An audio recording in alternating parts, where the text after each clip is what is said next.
moi c'est Afou Touré Samb. Je suis ivoirienne, j'ai grandi et vécu en Côte d'Ivoire. J'ai commencé mon parcours scolaire là-bas et je suis venue aux États-Unis pour l'université. Et voilà, donc je vais vous parler un peu de mon parcours et comment j'ai fait pour entrer à Wharton et à Harvard. Présentement, je fais 2 masters. Je fais un Master of Business Administration qui est le MBA à Wharton. C'est une autre Ivy League School qui est en Pennsylvanie. Et donc, je fais aussi le Master of Public Administration à the Harvard Kennedy School ici à Cambridge. Donc, comment ce programme se passe? Au lieu de faire les 2 masters en 2 ans, les 2 écoles sont associées. Et puis, ils le font aussi avec beaucoup d'autres Ivy League Schools. Et les Ivy League Schools, si on veut dire, c'est les 8 meilleures écoles aux États-Unis. Et donc, tu peux faire les 2 masters en 3 ans. Et donc, moi, je suis dans la dernière année de mon programme ici à Harvard. Donc, j'ai fait 1 an et demi à Wharton, 1 an et demi ici. Et là, je finis, si on veut dire, en mai prochain. Voici comment je me suis préparée pour l'application et si on veut dire pour postuler aux universités dans lesquelles j'ai postulé pour mon master. Déjà, je dirais il faut prendre au moins 9 mois à 1 an entre le temps pour vous préparer avant de actually submit votre application, avant de remplir le formulaire et d'envoyer l'application. Pourquoi 9 à 1 an? Parce que déjà, il y a un test très important que vous devez prendre qui est le GMAT. Et ça, c'est un test que tous ceux qui veulent faire un master aux États-Unis doivent éventuellement prendre.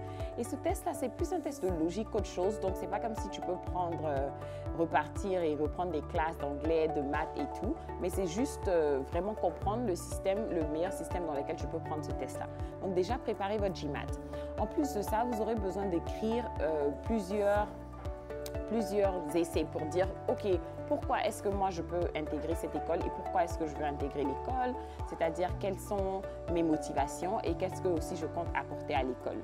Donc, c'est un peu écrire sur ton parcours, sur tes motivations, mais aussi vraiment, qu'est-ce qui est spécial en toi? Parce que je pense que ces écoles-là, ils investissent vraiment dans ton potentiel. Ils se disent que voilà, cette personne a fait de très bonnes choses jusqu'à maintenant, mais on croit qu'elle peut faire encore mieux et qu'elle peut utiliser, c'est-à-dire Harvard ou Wharton, pour vraiment les propulser dans des domaines même encore plus hauts.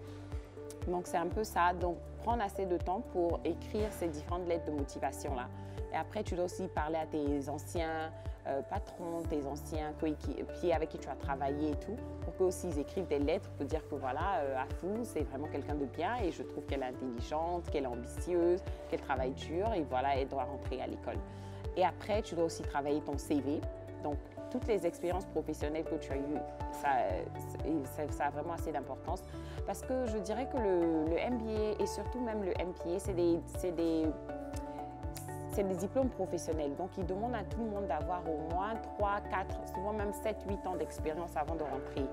Donc, ils veulent vraiment qu'ils comprennent quel genre de rôle tu as eu dans le passé, quelles sont les différentes capacités que tu as pu construire dans ces différentes positions que tu as eues dans le passé et comment est-ce que ça a aidé à te former en tant que professionnel, mais en tant qu'individu.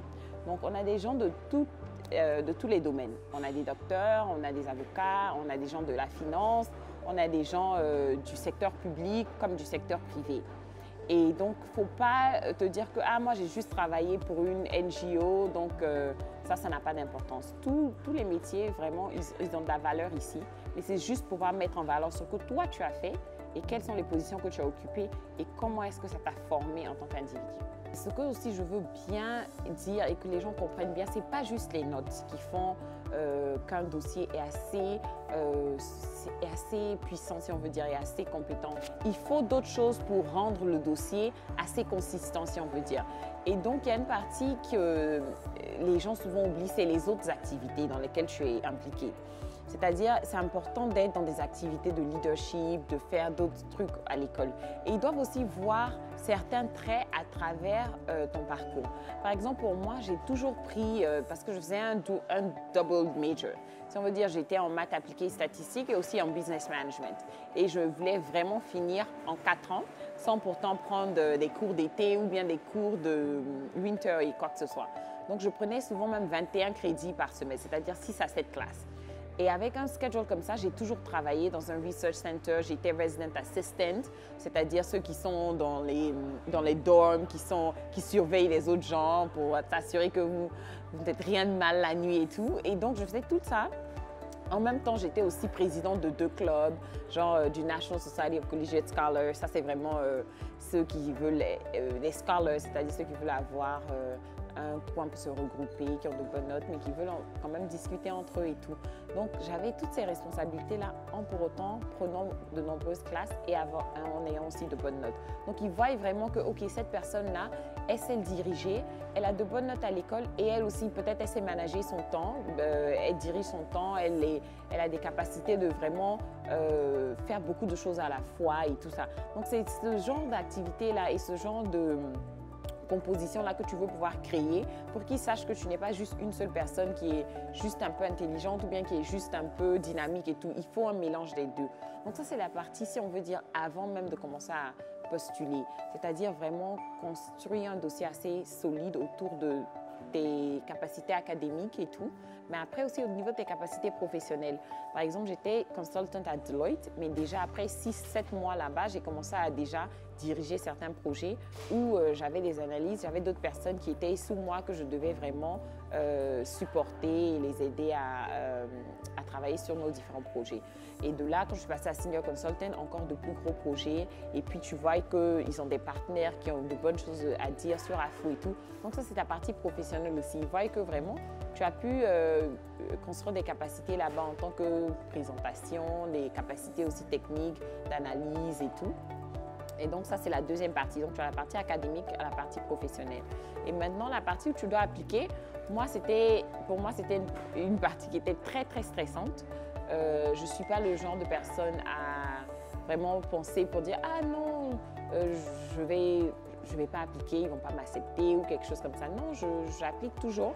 Et donc, après avoir remplir le formulaire et envoyer, j'étais plutôt relax. Mais la période d'avant, j'avais encore plusieurs choses à la fois, comme d'habitude. Je planifiais mon mariage, j'ai étudié pour le GMAT.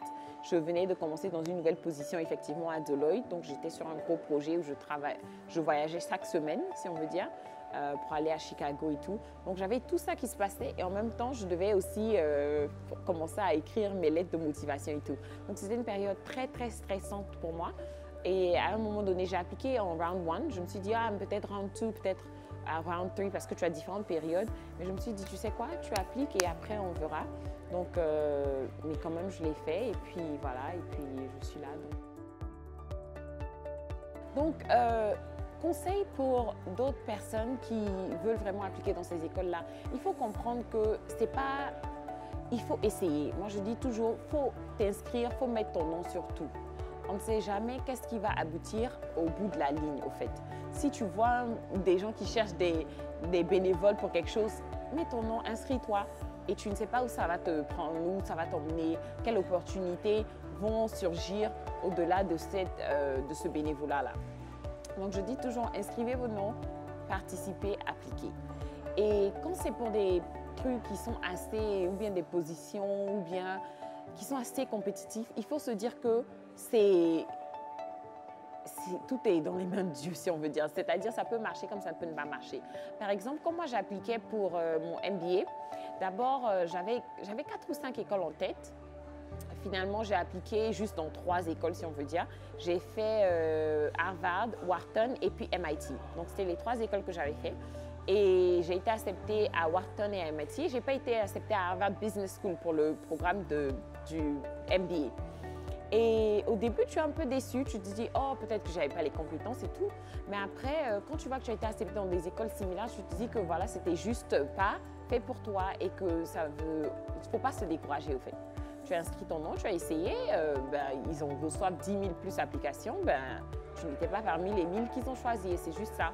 Mais après, quand j'appliquais pour le MPA aussi, j'ai appliqué et puis je me suis dit voilà, s'ils me prennent, ils me prennent. Et voilà que l'année qui a suivi, je suis rentrée ici pour le Master of Public Administration. Donc c'est pour dire que dans la vie, et puis ils n'ont pas aussi de minimum d'application. Tu peux appliquer 10 fois même si tu veux. Tu peux continuer à appliquer autant que tu veux. Donc il ne faut jamais se décourager la première fois. C'est juste, ça fait partie de la vie. comme d'habitude, j'ai plein de choses encore dans le plan pour une fois que je finis. Donc, vu que je suis dans ma dernière année, que je finis l'année prochaine, je prépare plusieurs choses.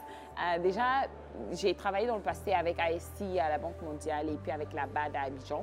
Donc, je poursuis encore des opportunités là-bas, soit en tant que consultante ou dans différents rôles. Mais surtout, un projet qui me prend assez de temps en ce moment, c'est ma propre compagnie, une compagnie professionnelle de conseil et vraiment de conseil financier et tout, et pour aussi lever des fonds pour les petites et moyennes entreprises, mais surtout toutes sortes de grandes entreprises en Côte d'Ivoire. Et c'est HTS Partner, donc c'est cette compagnie-là sur laquelle je travaille en ce moment et vraiment essayer de développer nos capacités, développer notre potentiel pour qu'on puisse vraiment aider d'autres compagnies africaines et vraiment pour grandir et devenir les prochaines Apple, Amazon et vraiment changer la vie des Africains. Donc c'est sur ce projet-là que je travaille et ça me prend considérablement de temps, mais c'est un projet dans lequel je crois beaucoup. Et aussi, on a un autre mandat, c'est de vraiment supporter les compagnies qui sont dirigées ou bien où les femmes sont assez représentées. Donc, je te remercie vraiment pour l'opportunité parce que c'est toujours un plaisir pour moi de partager mes connaissances, mes erreurs et tout avec d'autres personnes en espérant qu'ils puissent apprendre de mon expérience et puissent aussi s'informer sur certaines choses qu'ils ne savaient pas forcément.